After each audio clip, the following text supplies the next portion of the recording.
Cindy, thank you so much for sharing with me last time. And what I'd like to do is present to you a new way for you to think about the things that happen in your life. And I'm glad you brought some prompts. I also brought some props as well to kind of help us through it. And so what I thought I'd do is just start by teaching you a little bit about the vagus nerve, Okay. And about the model. And then you get to play with it. Okay. Does that sound good? Yeah. Okay. So first of all, what you have there is a model that helps you understand the vagus nerve that's inside our own bodies. The vagus nerve started down here in the very beginning of humanity, actually. We started that feeling of freeze. It's down here, about 180 million years old. And then the nerve grew to this section of our bodies about 80 million years ago. And that's where we feel fight and flight. And where we feel safe and social is only 50 million years old. And so as we have evolved, we've gotten to a place where we're allowing ourselves to feel that feeling of being safe and social. What's important about the vagus nerve and about safe and social and flight, fight, and freeze is they're normal.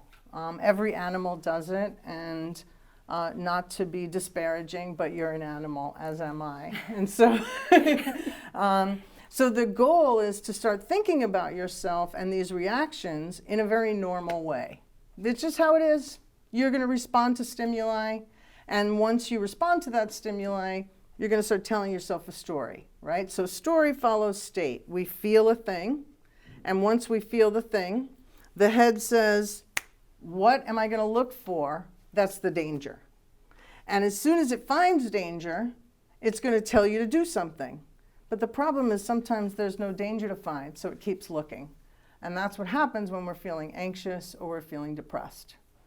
So the goal is to use the model to help yourself move back up into a place of safe and social when you're feeling that life is hard. Okay? Yeah. What I'd like to do is start by working through the worksheet with you, because the worksheet can be helpful in understanding how you would use the model.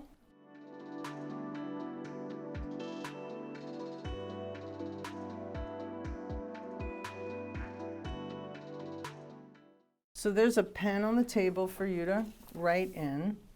What we're going to do is we're going to start by having you think about what it feels like for you when you're in a place of being safe and social. So for instance, when I'm feeling safe and social, I am happy, I am peaceful, I am feeling secure. So for you, you get to write inside here what you would be feeling when you're feeling safe and social. Okay. What would that be? For safe and social, Yeah. I feel satisfied, peaceful, sometimes relief, content, loved. Great. Why don't we put satisfied and loved as just ways for you to remember, but it's wonderful that you have all those words. It makes me happy. And when you're feeling that, what is the world? So for me, sometimes the world is safe, which is quite silly, but in times like these, but it's true. When I'm feeling safe and social, the world is safe to me. So for you, what is the world around you when you're feeling safe and social or loved and content? Safe, everybody working together, pleasant. Okay. So the world is communal Yeah. in a way. Helps each other. Collaborative. Mm-hmm. Great. Okay, so help to the world is helpful. Sounds like you feel connected to it. Yes. Yeah. When you're feeling flight or fight, and that is another way of thinking about that, is you're mobilized. Mobilized to do a thing. So you're mobilized to fight, you're mobilized to run, you're mobilized to play, in fact. But for instance, for flight and fight, I am what? I am worried. I don't want to put too many words in your mouth because you seem to have enough. But I guess when I want to fight or I'm motivated to do something for myself, it comes from like anger or frustration. Okay. So motivated to change my situation Okay. for something better. Great. So I am angry, I am frustrated, and sounds like I am motivated for change. And what is the world to you when you're in that state? Maybe hostile's not quite the right word, but unkind, Unkind, judging, criticizing. judging. Great. Why don't you put that? Judging, criticizing, or unkind. Lovely. When you think about dorsal vagal or freeze, it's that feeling of crumpled, immobilized. It's like stuck in this place and not being able to get out of it. And when you feel that, you are what? I am Withdrawn. Okay. Hopeless. Right. Overwhelmed, overstressed. Okay. Let's put which of those kind of speaks to you, because this is pretty important for you. Would it be, what are a couple of words that really bubble up in that freeze section, that state of dorsal? Overwhelmment. Yeah, put that, overwhelmed, absolutely. What is the world?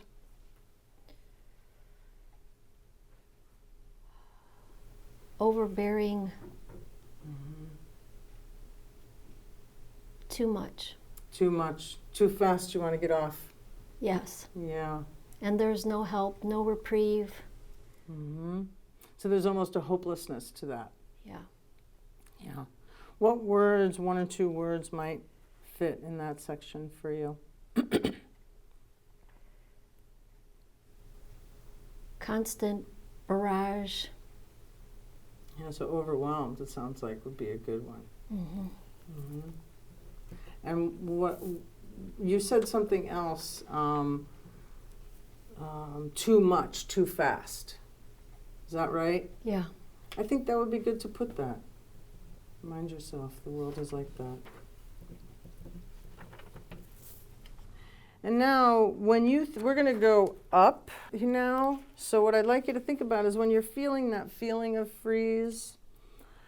So activators, a normal or typical word that we use for activators is triggers. But the problem with the word trigger is it actually doesn't express what's happening to the body when something, a variable, an external variable, comes at us, right?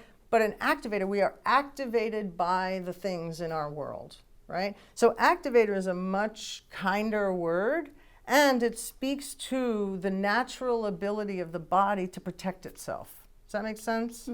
So when you think about being in freeze and an activator, what gets you there? What gets you into that freeze place?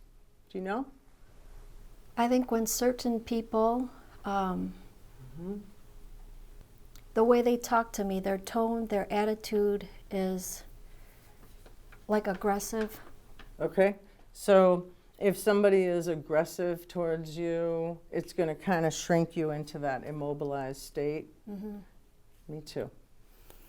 I find for me that a feeling of being trapped can do that, can make me, if I feel like I can't get out of a thing, that often gets me into freeze also. I don't know if that's true for you. Everybody's different.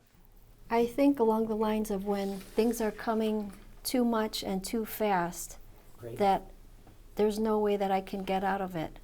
There's nobody there to have my back, or the people who should have had my back aren't there. Yeah. So almost a betrayal if you feel like it should have been a certain way and then it wasn't like that for you. Please put that there so you have that on that paper for yourself. When you're feeling flight or fight, what gets you there? What gets you into that state? How did you get there? If I feel like rejection, then again, I want to do something to better my situation or somehow take control of the situation so I can do better. If it's fighting, again, I think like if I'm feeling angry or some negative emotion, I know the negative emotion isn't good for me and I don't want to stay there. So doing something to get me out of that. Okay. What gets you there? What makes you angry? What makes you want to run, flee if something's bad, not working? What would it be that kind of gets you into that sympathetic state of, I need to run, I need to flee, I need to fight? Maybe an example is if my boss is asking me to do something on my day off of work to fill in for somebody else who's out on the weekend for, a getaway or vacation. I have to take care of my son and homeschooling, and I can't even take care of myself or my own house. Yeah. I know, I always tell people adults are just children in grown-up bodies. Yeah, exactly. That's true. So why don't you write that? There's so much. When an unexpected request comes and you feel you have no choice, but there's all these other things pulling at you, right? Responsibilities, Yeah. Now, when you think about safe and social, how do you get there? What brings you to safe and social? So what makes you feel comfortable, safe? If I have my life organized or if I've done what I could to get myself out of the situation. Recently I've been trying to do more exercises with gratitude. I love it. That's great. Put that when I offer to others.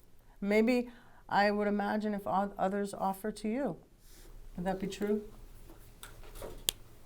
That would be my hope, but I'm always acting, being how I wish people would be to me, yeah. Yeah, definitely. When the next column right here is how you move up the ladder. So this is where you might have things, objects, or places you go. Like I have a friend when she's feeling sad, so when she's feeling the sympathetic of flight or fight, she goes to the grotto. That place makes her feel whole and comfortable and safe. Some people use music. And the lower you are on the states, the redder you are, the harder it is to get yourself up, right? To kind of bring yourself back up there. So different things work at different times. So for you, if you're in that state of freeze, and this is very hard because when we're in freeze, we're sort of disconnected. So it's not a trick question. If you can't answer it, don't worry about it. But when you're in that state of freeze, what helps you get up into fight or flight? Because you're not going to go from freeze to safe and social. You can't skip a step. You got to get yourself slowly back up the ladder. So for you, what helps with freeze? Well, when work was unbearable, almost like every day, I would take time to go to the Mass in the chapel every single work day. I didn't care if somebody was calling me as long as it wasn't an emergency. And just disconnect or just sit there, even if there was nothing going on, just to sit or meditate. That's great. That's a perfect example. When you think about flight and fight, what helps you move up the ladder from there? You're sort of feeling that sense of fight and flight, but you want to get to safe and social. What moves you up? Might do it for you.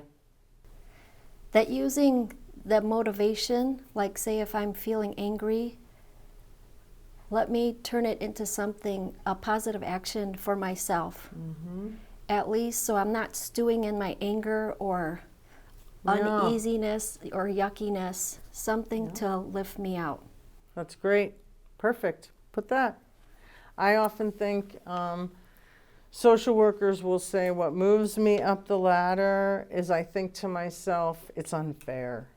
Social workers love to be mobilized for action when things are unfair, right? So that would be a thought that sort of helps me move up the ladder because I'm going to do something. I have that action-oriented way of doing, right? Makes us feel less trapped. Mm-hmm. Mm-hmm. And when you think about safe and social, what keeps you there? What allows you to just sit inside a bath of safe and social? To allow myself to feel it and just milk that feeling. To try and get in meditation every day. Great. Giving myself permission to enjoy things or sit, listen to music, or let myself sit there and watch a movie. Great. So I heard you say allow yourself to be, have music, connect to the things that help you feel, meditating, that just help you feel calmer, right? I love it. Put those. You have a lot of them. That's lovely.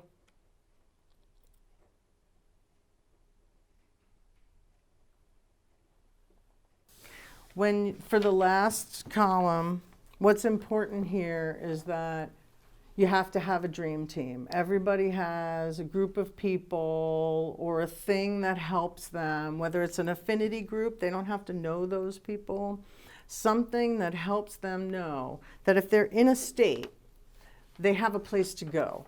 And the problem is that sometimes when we're in the state of fight, flight, or freeze, we think to ourselves, well, I'll go talk to George, but George may not be the best person when I'm in freeze. Might be the perfect person when I'm in flight or fight. And so naming the people who would be on your dream team or naming the affinity groups is what your homework is going to be. And I want you to think about, if you name them, who would be the person that would help you within this state? And what would they do? What's their job? So that when you're feeling that way, you know who to go to, and you know what you're going to ask for. And what we're going to do now is have you look at the model that I invented that helps think about this, brings this to life. So the idea is to take something that's flat and make it three-dimensional and useful so that you have it with you as often as you need it, whenever you need it, to bring you up the ladder. Okay? So I was wondering if you had any questions or something I could answer for you. Yeah, so how does transferring it from 2D to 3D help? Thanks for asking. I think the most important thing is that this tells you what it is, and this tells you how to deal with it, how to manage it, how to connect to what's actually happening. So the model makes it alive when a piece of paper often doesn't. So that's the goal, is that once I'm done with the paper with you, you may take the paper, fold it up and put it in your purse, and most of the purses I've seen, you'll never find it again. And so the goal would be that you have something that you bring with you lots of different places and you connect with, and you use it, and it becomes dynamic so that you can have it at home and you can have it at work and you can have it in your purse if that is a safe place for things. So that would be the point of it, is to use it in other contexts to help you remember that you have the strength to be mobilized to do a thing when your boss is yelling at you, as an example, or asking you to do something that you actually don't want to do. Yeah. Sounds good.